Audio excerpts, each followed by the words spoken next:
In this vlog, we're going to share you our top 10 plus favorite board games for games that were published in 2019. Coming up.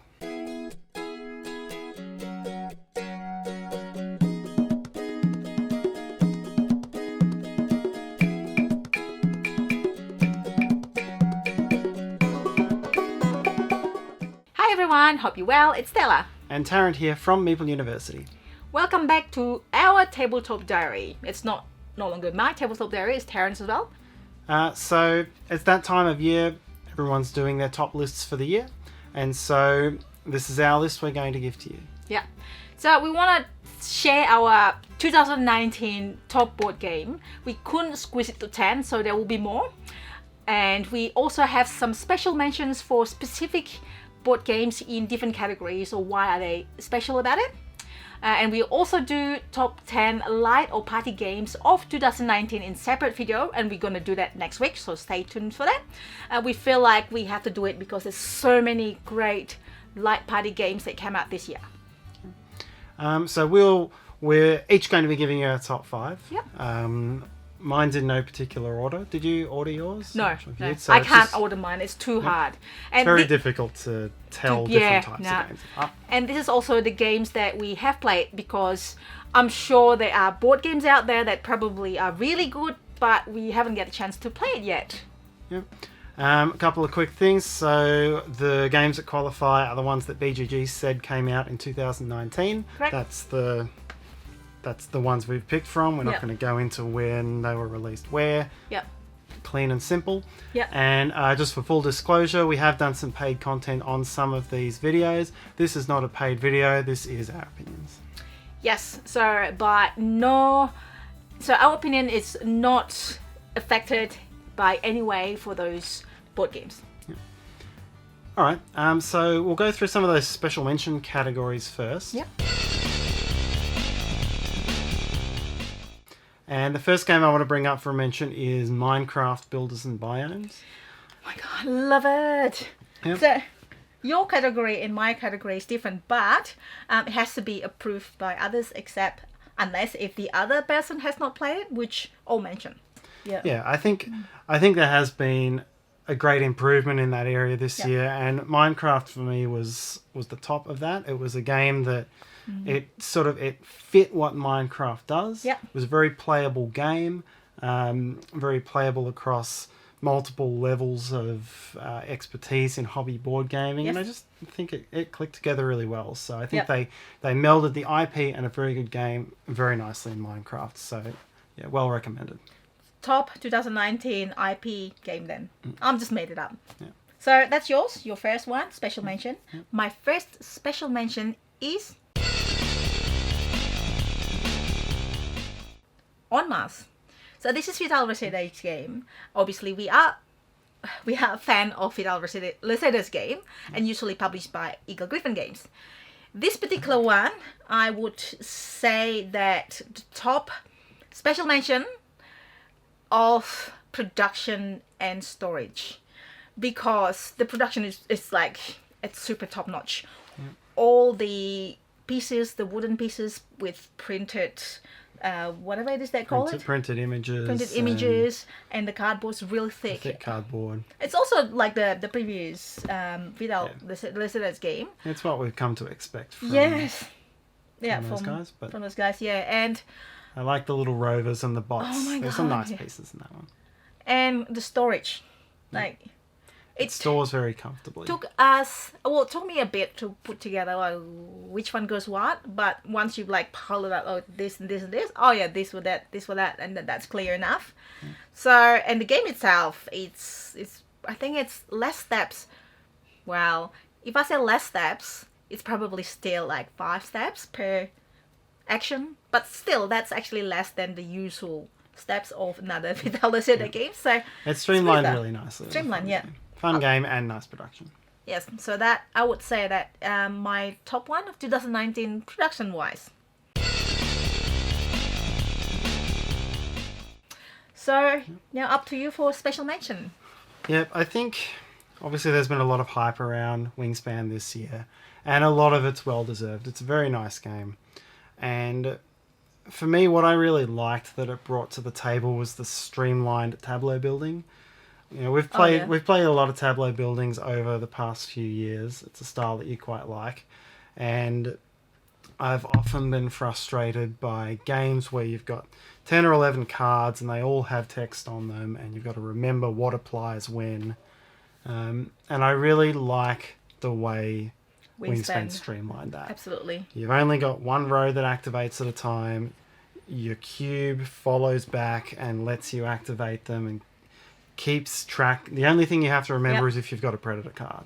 Yes. And you're not going to have that many predator cards. So I think it, in addition to being a very nice tableau building game, it really streamlined tableau building in a really way good way that no other game has. So it's I very really like that.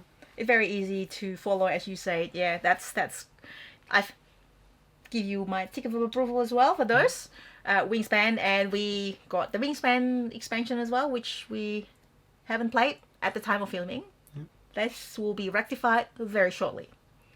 So that's your second mention, special mention. Yep. My next special mention is Coloma. That's Final Frontier Games.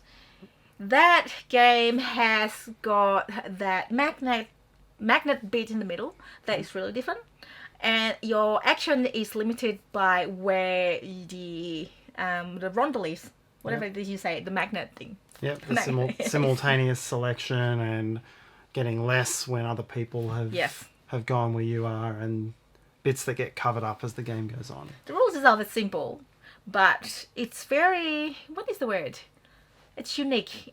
I wouldn't say it's a gimmick. It's not a gimmick. What's a nice word for gimmick?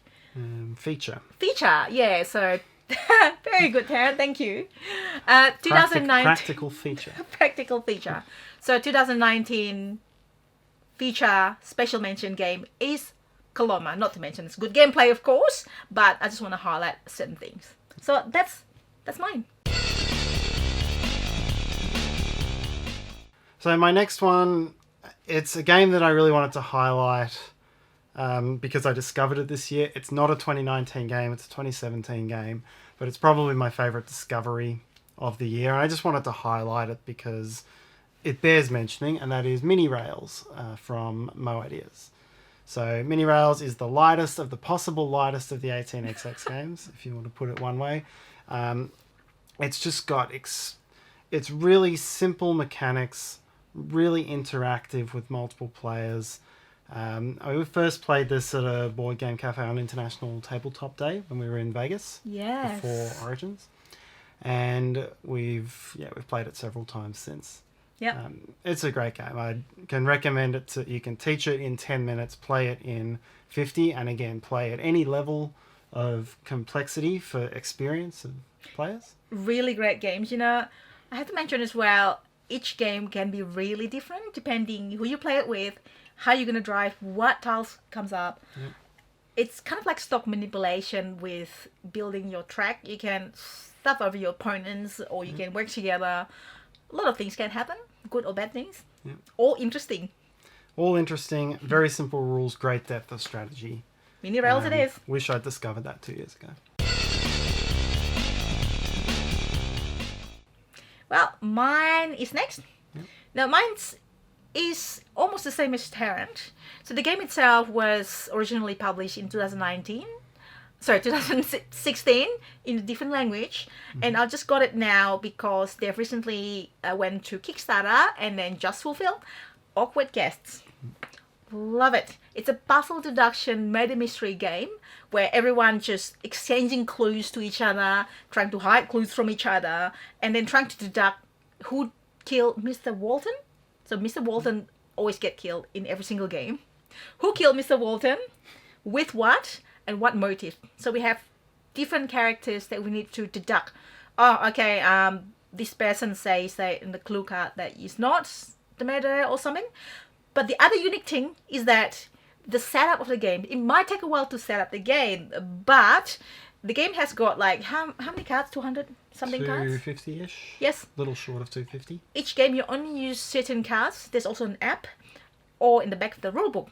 So you only select certain cards to play on that game. So there's so many endless, I would say, scenarios of those possibilities, who kill and with what and that sort of thing. So really, really good. It plays up to 8, I believe.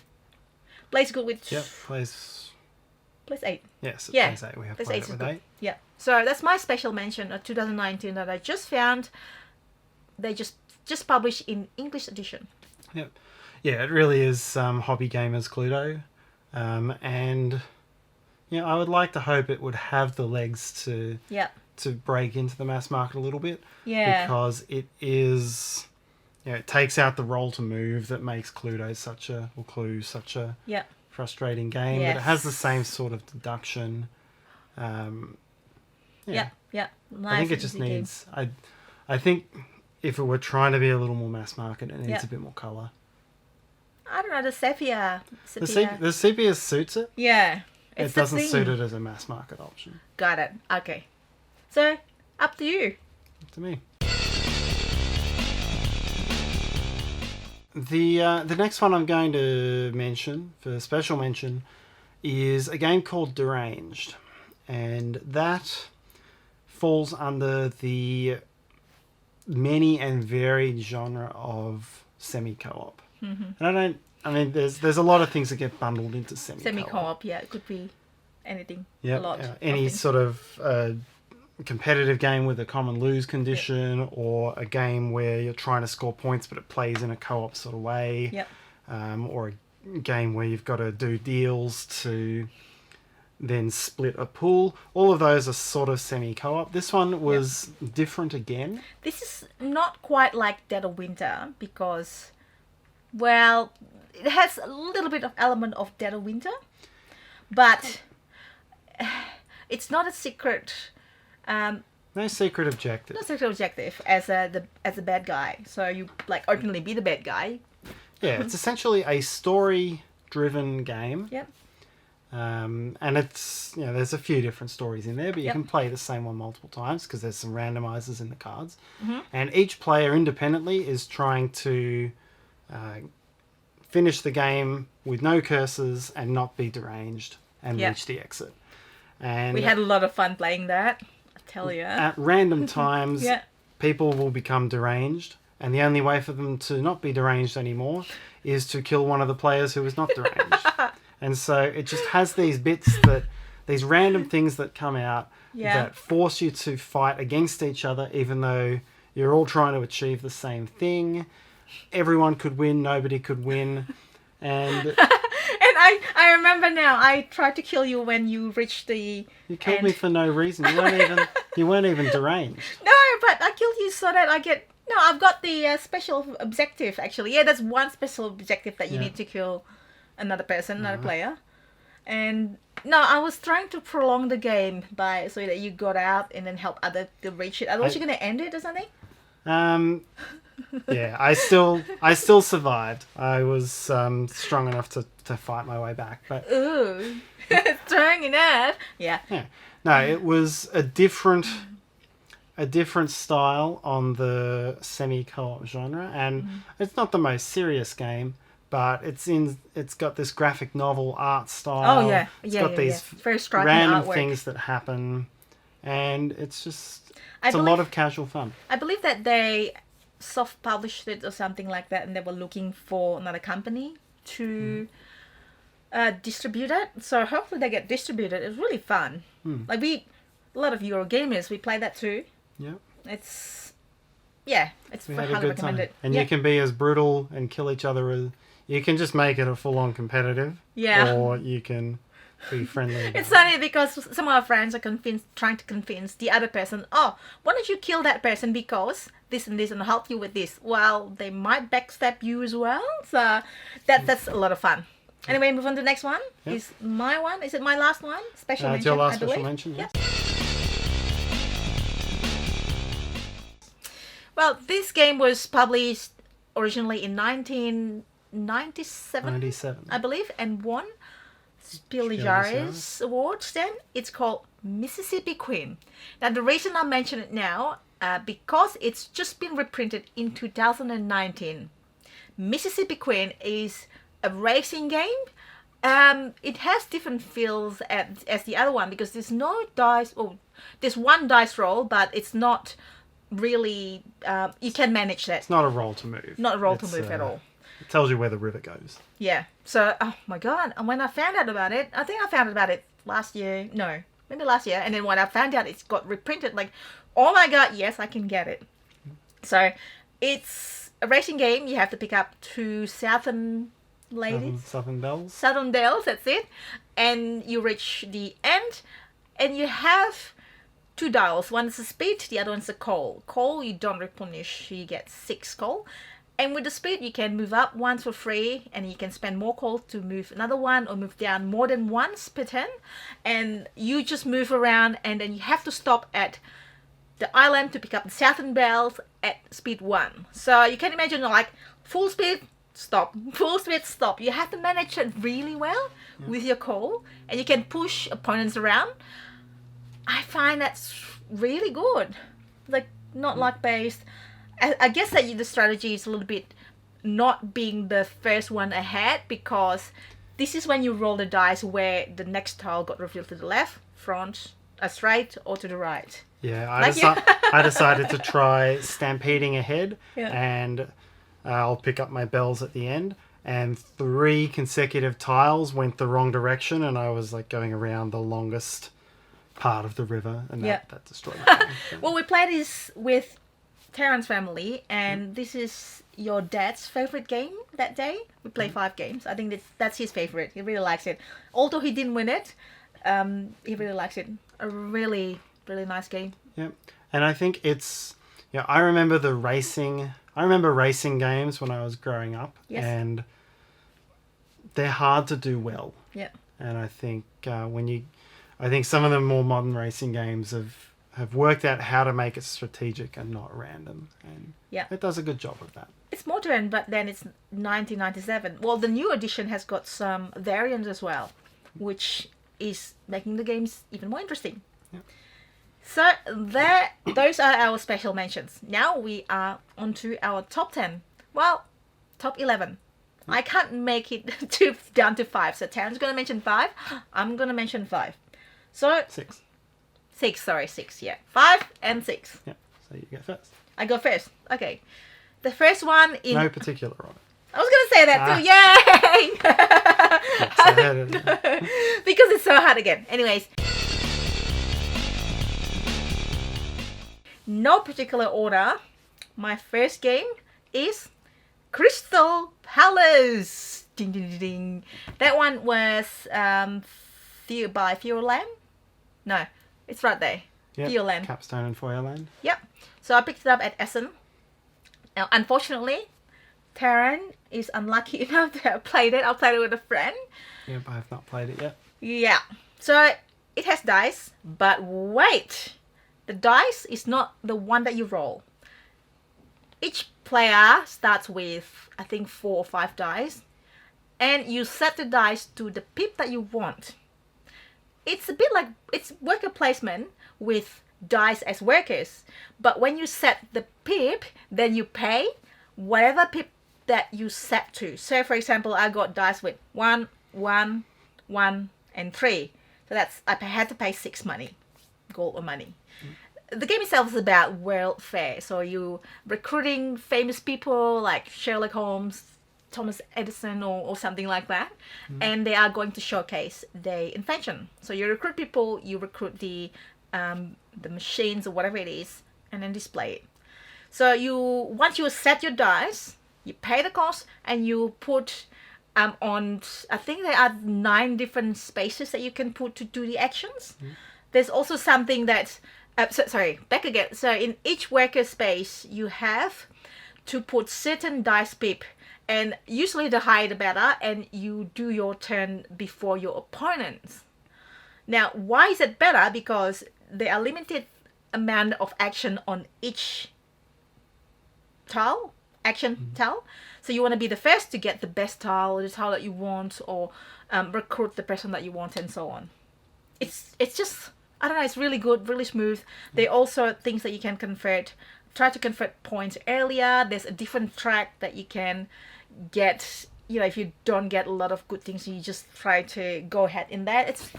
It's amazing. You have to try it. Yeah, I'm sure I will. That's my first one. Yep. Tarrant.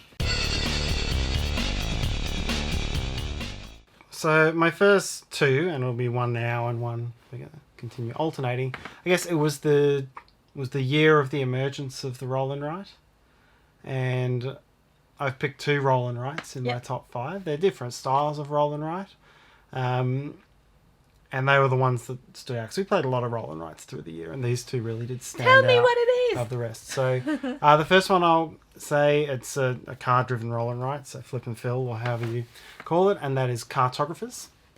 Thunderworks Games. Thunderworks Games. So yeah, that's you have a grid, and you'll be flipping cards which will tell you what type of terrain and shape to fit into your grid, and then it melds that with kind of, I've heard it described as the Isle of Skye scoring mechanism. So there's 4 objectives, and there's 4 rounds, and you'll score 2 of the objectives at the end of round 1, and then 2 at the end of round 2, 2 at the end of round 3, and 2 at the end of round 4. And so you've got different focuses at different times, and you have to think ahead to what's going to be worth points now versus later. So you're really good at it as well. That side is that's a really nice mechanism that I think works really well in the roll and write. Is that why you like it so much? It's one of the I think that's the thing that attaches me to it the most. It's got that interesting style.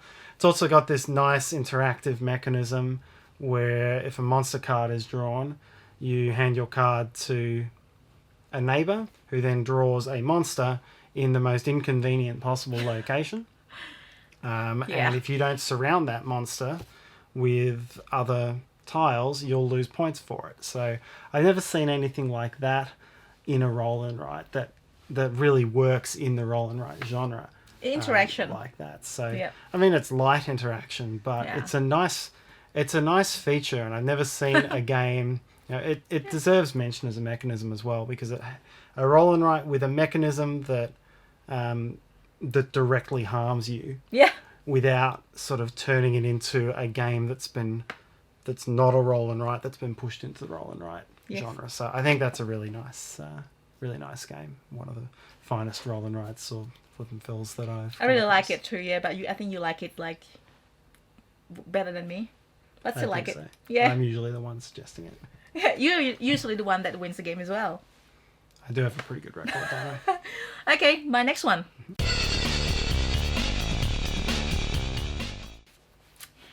So, drum roll, is Paranormal Detectives. Yay!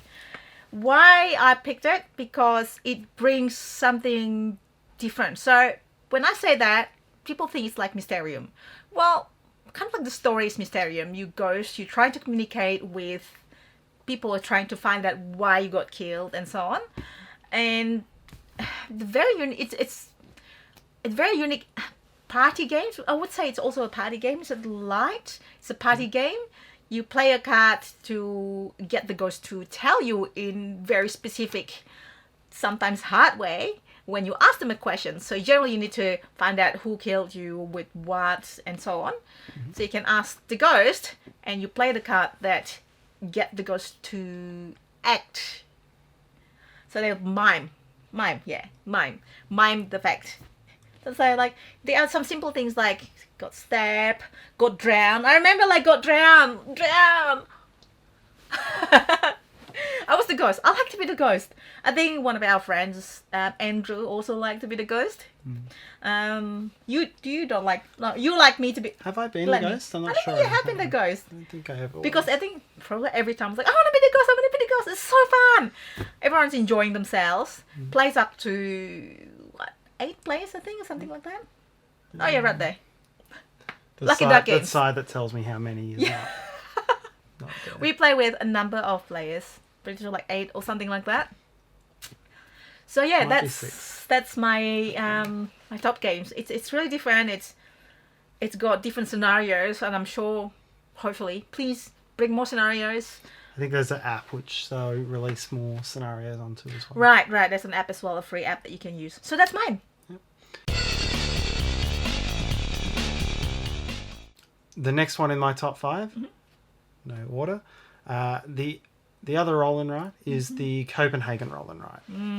And Why do you like that? I really enjoyed that one. It's a quick roll and write. I guess if I distinguish it from cartographers is sort of mid-length game and everyone's playing the same cards.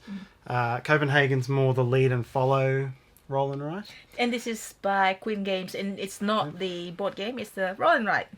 Yep. And it feels very brutal early on because you roll coloured dice and you're trying to get you roll 5 dice and you're trying to get 3 of one colour with only one side plus a wild. It's actually quite hard to get what you need. But then, so you're trying to fill up your window on New Harden, like in the board game, with the tiles that you're rolling off the dice. But then there's a few strategies. The follower gets to mark off an X of one of the unused colours in a row, and those have different and powerful upgrades, and they're kind of game-turning upgrades. So you've really got to pick 1 or 2 of them and try to focus on that. And there's a race element because the best tiles can only be taken once. So it's got nice bits of interaction, and it's a really quick game, and I think it's easy to learn. It's a quick fill, and I just always enjoyed trying to get those big upgrades on the passive tiles. I find it, I just really enjoy the way that goes together. So in a year of roll and writes, those are the 2 that make my top 5. Alright, I would like to mention one of my favourite designers, Alexander Pfister's game, Expedition to New Dale. Now, Alexander, I think he also had another one that is also big this year, which I will let Tarrant mention. Spoiler, not spoiler. That's a spoiler. Oh, okay. You'll hear it soon anyway, so that's okay. So, Expedition to New Dale. It is set in the universe of Oh My Goods, so connected stories. But you are exploring now the land, and this is the one that Tarrant unfortunately has not played yet. Yep, I've played this one. So it's like the place like Oh My Goods, so if you're familiar with Oh My Goods, but it's got a bit of exploring, and I feel like it's a little even more tighter to produce. What I like about this is the chain production. So you try to get the matching goods. You have played Oh My Goods. Yes. So there's that element where you try to change your production to make the most efficient goods and the most points, and there's some sort of push your luck at the start especially. So you can produce if you drew certain meeples from the bag. Now this affects everybody though, not your own only. And towards later on the game, the other option is if you have that chain production, you can kind of like just have the goods rather than have the people to produce the goods, and then chain reaction that to have the goods, the better goods, because there's no money in that game. Money is basically goods. You pay with goods. Yeah. It's true for Oh My Goods as well, I recall. That's correct, yeah. It's really good. It's got story as well. It's got different level, and you can just keep adding different stuff. A little bit like sort of campaign, but you can always go back to it. I really enjoy that. It's really tight. It's really good. Again, you have to play it maybe later on after we film this. And I played with a friend, Joe. He also really liked it and wants to play it again. So yeah, Expedition to New Dale. Just so good. You're all good. And that's up to you now. Next. Okay, so the cat's out of the bag on Maracaibo, obviously. So yes, my next one on the heavier end of scale is Maracaibo. I've not played it as often as I'd like to have yet, but it definitely left me wanting to play again. When we were making the list, sorry to cut you off a little bit. When we were making the list, I saw Tarrant's list. Tarrant's already right, Maracaibo. But yes, I don't have to put it in my list, so I can just another game to put in my list. Continue, please, sir. I mean, even from the starting point, it's a very pretty game. The richness of the board with the water, the clear blue, all of that. It's a nice feeling to start with, and I feel like it melds the mechanics of his recent games. There's bits of Great Western Trail in there. Yeah. There's bits of Mombasa in there with the area control-y bit, but then it does it with. This was what surprised me. It had a very Terraforming Mars-y feel, which we only really discovered in the first couple of rounds. I couldn't get that from reading the rulebook, but that early part, it was all about scrabbling for money and then getting the engine building cards and getting that going. And so because of that, it has that same Terraforming Mars feel where regardless of whether you're winning or losing or how it's going together, you're getting the satisfaction of building your own little engine. Yeah. It's so hard to... It's like Great Western Trail. You want to speed ahead to try to get to the end, to get the benefit before other people's, because some are quite competitive.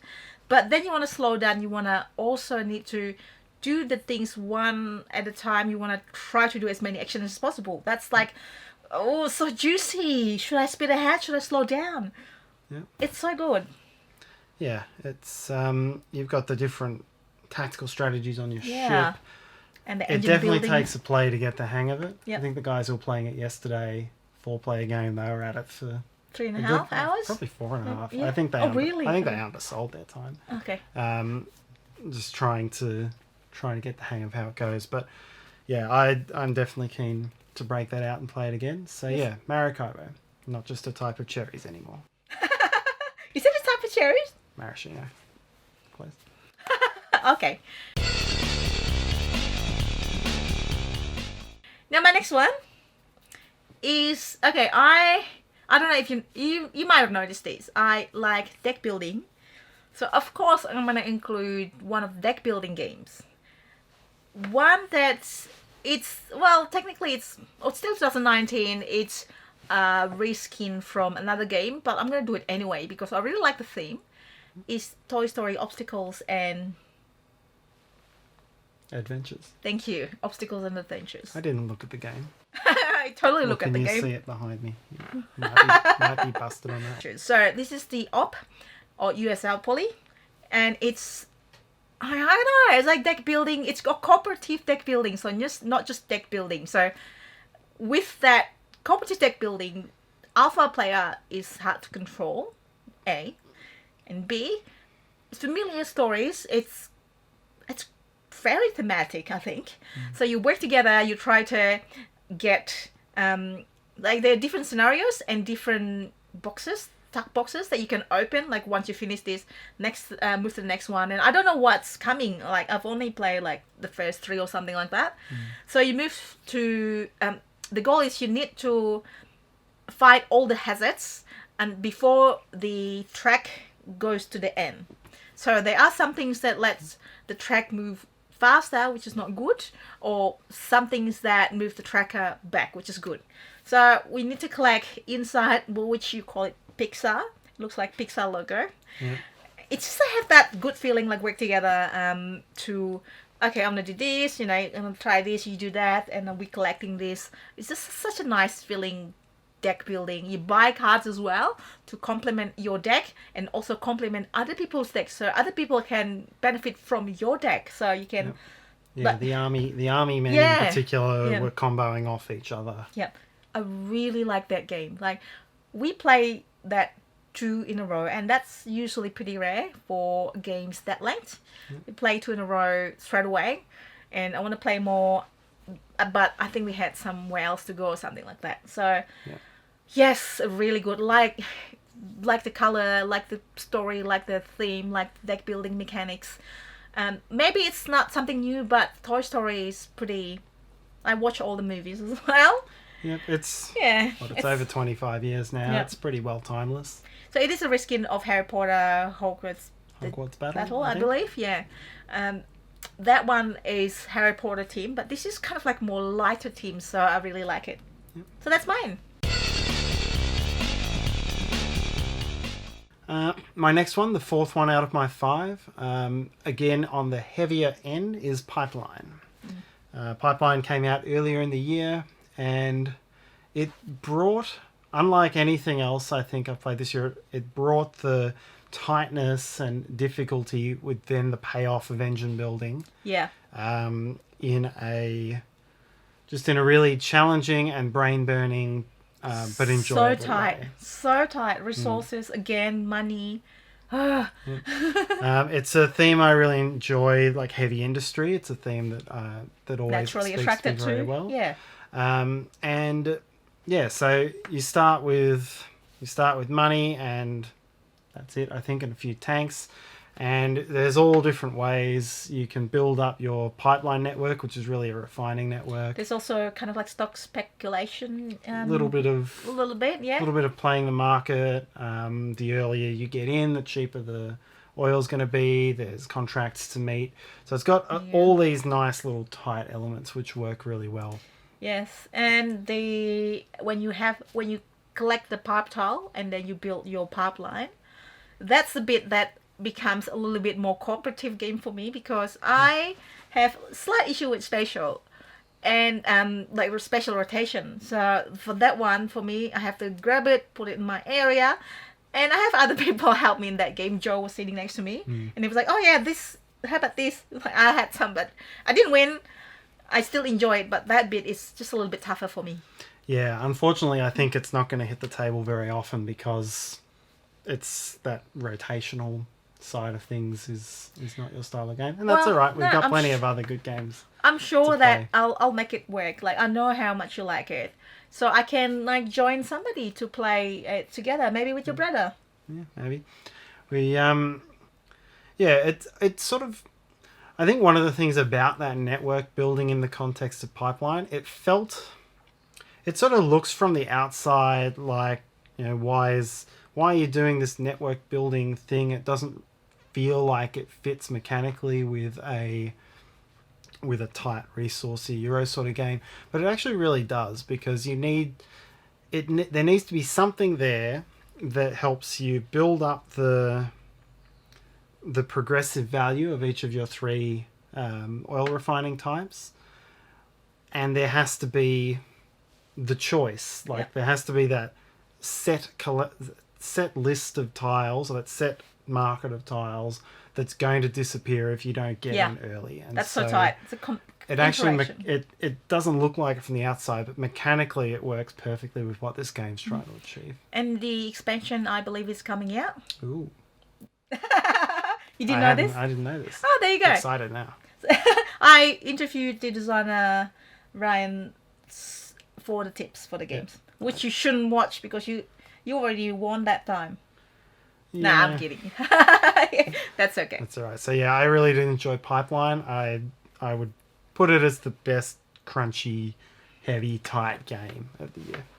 All right, my turn next. Mm-hmm. This game just been released. Flotilla from WizKids. Mm. Now, the theme is basically Waterworld, the board game, maybe. And it has the mechanics. One of my favorite mechanics is a little bit like Concordia, where your action is card driven. So that's makes the whole game's more streamlined. It doesn't mean the game is easy. It's quite complex, but the fact that it is driven by cards. So if you're familiar with Concordia, it's the same with Flotilla. You start with a set of cards. You play once, put in your own discard pile, and you have another card action. In this case, is the captain that can pick up all your cards, and you get money or points when you pick it up. You can get more cards as well, better cards, by going to the guild tracks. And the game has got 2 different, what do you call it? 2 different phases. Phases, yeah.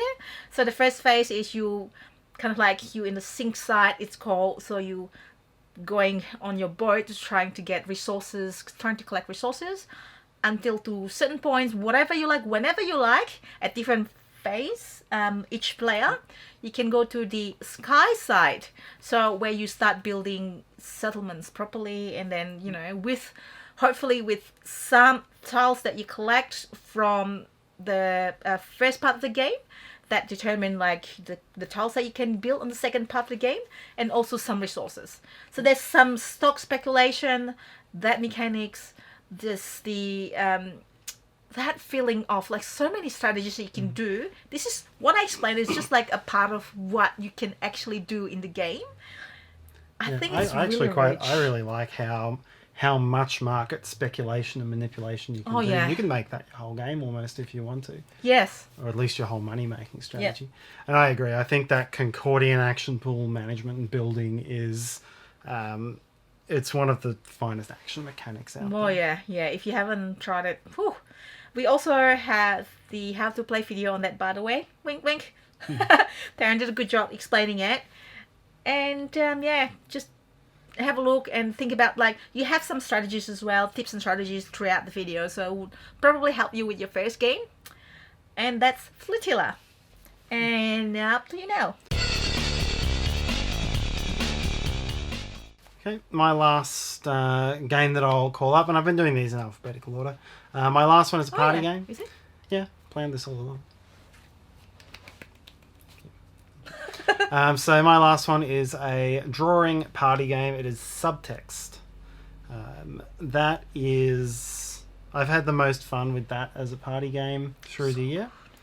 I like the list of words that in it. It's got a good list of words. The premise of the game is one person, one leader, has a card with a word on it, and then that is shuffled in with enough cards so that all the other players have a separate word. Then everyone draws what they've got, and then everyone has to try to guess which of the other players matches with the leader. So it's all about drawing the picture in such a way, or in such a oblique, obscure way, that it's not obvious which pair is going to match, but the people who match don't even know that they match with each other. Yeah. So it's about drawing something that will be recognizable to someone who knows, who might know what who knows what their word is, then it might be yours. And I think what makes this game... It's a bit like Dixit. It has a little bit of Dixit mechanics. Yeah. A little bit. I think what's made the game the most fun is that by forcing people to draw in an obscure way... I guess I've always liked obscure drawing party games. I always get in trouble in Fake Artist in New York for how obscure I draw my lines. I always get suspected as the fake artist. I always get suspected because I'll draw this like scribble that actually silhouettes something that's obliquely related to it, and that's how I like to play, and I'm always in trouble for it. So Subtext, the game is basically you must do that. You must do something obscure, and if it's played with a big group, it's a bit sprawling, but if you get down to a group of 4 or 5, then everyone can go through what their words were as well, and sort of work out how people's brains think in an obscure way. And that, when it comes to a drawing game, that's what's most fun for me. And so that's why Subtext is in my top 5. For sure. Thank you for sharing that. I really like that. You got in so much trouble for your olive in your Girls Play Games video. What? You did like a pizza with some dots. Yes. And it was the most obscure thing anyone had drawn. It wasn't that obscure, but... And then you just got, like, take your olive back. Do you remember? I was like, I always draw mountains. You always draw mountains. I always draw mountains with landscapey thing. And then each draw, I keep the mountain and background, but I just change 1 or 2 things.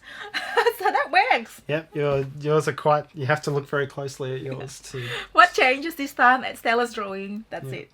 Yep, so highly recommended party game from me.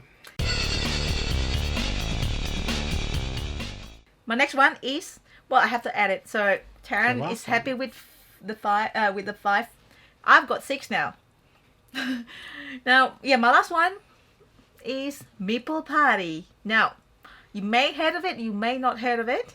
I think it's slightly underrated, but people who know about it, they're like, oh my god, Meeple Party. Some people I know love it. So it's a cooperative where everyone, we are roommates. We all have personalities. It's very thematic. And we cooperatively trying to do selfies. So we create a situation where certain type of meeples in certain room of the house. So the board is a modular board with like bedrooms, kitchen, living room, outdoor, the door, and so on. And so we need to put certain meeples with certain different personalities into that room, and then take a selfie, and that's our objective. So we have to complete cooperatively certain number of objectives depending how level of difficulty is. And the unique one is that, well, the game looks like it's a light game, but it's not. It has quite a decent puzzle. So cooperatively, you need to try to what do you call it? To try to move the people around. Now, the tricky bit is that each meeple personality has got different things that they do. For example, the jerk pushes, 2 meeples away or something like that, I think? The jerk, if you put a jerk into a room, one of the other meeples in that room moves 2 rooms away. Yeah. If you put a party animal in, it will draw 2 meeples in from 1 room away. There's the flat that also draw meeples in. So each start of a round, you pull a random meeple from a bag, and you put it there, and then execute the actions depending what it is. And second one, you move another meeple to another room, execute the action. So I think it's really puzzly, and it's the photo objective has got thematic to it as well, which I found it's really cool. Yeah, it's like and there are disasters you have to avoid as well. So there's like the peer pressure disaster. You can't have only wallflowers in with party animals or something like that. Otherwise, bad things happen. So you've got to keep the balance of things, or you get stressed. And this is your brother's favorite Christmas game as well. Once we played at Christmas, so. Yeah. Yeah, and I think for me, it reminds me of one of my favourite games, an oldie but a goodie, is Cave Troll. It goes back to 2002 now. It's been out for a long time. Yeah. And it's a competitive game, but it's got that similar thing where you've got these special meeples or figures who will push someone 1 room away or pull someone towards you, and you've got to try to manipulate those simple push-pull commands. Yes. And it gives me that feeling in a cooperative way. That's the thing, though. That's why I prefer this than that one, is because this is cooperative. Yeah. So it's just that feeling of like working together, and you can't have alpha players as well because, I don't think it's possible. Or maybe it is possible, but I feel like, you have your own objective and then everyone wins anyway. Like it's kind of like pool of objectives. Yeah, and you can always keep your objectives secret if someone's taking over too much as well. So. Oh, you kind of like want to have it other people to see it. So because there are some moves that makes this person complete their objective and that person complete their objectives at the same time. Maybe that's it. That's my last one, Meeple Party. So those are the list of our top 2019 board games. So are they in your list? Are there any other games that you think we should look at? Please write in the comment sections below. We'll try to get back to you there soon. And if you enjoyed this video, please hit the like button as usual. And subscribe to us, Meeple University. You can hit the Meeple in the corner and hit the bell so you won't miss anything from us. And don't forget, next week we'll have top 10 party games of 2019. Until next time.